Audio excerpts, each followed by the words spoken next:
പണയം വെക്കുക എന്നുള്ളൊരു ഓപ്ഷൻ കൂടിയുണ്ട്. അത് ചെയ്യാനായിട്ട് പറ്റുമോ? കയ്യിലുള്ള സ്വർണ്ണം ഇപ്പൊ എന്താ ചെയ്യണ്ടേ? നമുക്കിപ്പോ സത്യസന്ധമായിട്ട് പറയുകയാണെങ്കിൽ കയ്യിലുള്ള സ്വർണം ഇപ്പൊ നമ്മൾക്ക് സത്യം പറഞ്ഞാൽ അതൊരു നിഷ്ക്രിയ ആസ്തിയാണ്. സ്വർണം ഒരു തരത്തിലുള്ള റിട്ടേൺസും ഇല്ലാതെ സാധാരണഗതിയിൽ ഒരു ഇൻവെസ്റ്റ്മെന്റ് നടത്തി കഴിഞ്ഞാൽ അതിന് റിട്ടേൺ കിട്ടണം. റിട്ടേൺ ROI എന്നാണ് പറയുക, റിട്ടേൺ ഓൺ ഇൻവെസ്റ്റ്മെന്റ്. അത് കിട്ടണം, അപ്പോഴാണ് അത് പ്രോഫിറ്റബിൾ ആവുക ആ പ്രൊഡക്റ്റ്.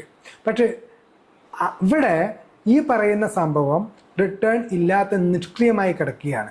ആകെ കിട്ടുന്നത് നമ്മളിപ്പോൾ ഗോൾഡ് സാധാരണക്കാർ ചെയ്യുന്നത്, പിന്നെ ഈ നമ്മളുടെ പരസ്യത്തിലൊക്കെ പറഞ്ഞ പോലെ സ്വർണം കയ്യിൽ വെച്ചിട്ട് എന്തിനാ എന്ന് പറഞ്ഞിട്ടുള്ള രീതിയിൽ നമുക്ക് വേണമെങ്കിൽ കൊണ്ടുപോയിട്ട് പണയം വെക്കാം. പണയം വെച്ചാലും പലിശ കൊടുക്കണ്ടേ? അപ്പൊ സാധാരണക്കാര് കരുതുന്നത് സ്വർണം വാങ്ങിച്ചു വെച്ചാൽ നമുക്കൊരു എമർജൻസി സിറ്റുവേഷൻ വരുന്ന സമയത്ത് ഒരു ആശുപത്രി ചെലവോ അല്ലെങ്കിൽ കുട്ടികളുടെ വിദ്യാഭ്യാസമോ അല്ലെങ്കിൽ മറ്റെന്തെങ്കിലും അത്യാവശ്യമോ വരുന്ന സമയത്ത് നമ്മൾക്കിത് പണയം വെച്ചിട്ട് ഉപയോഗിക്കാമെന്നുള്ളതാണ്.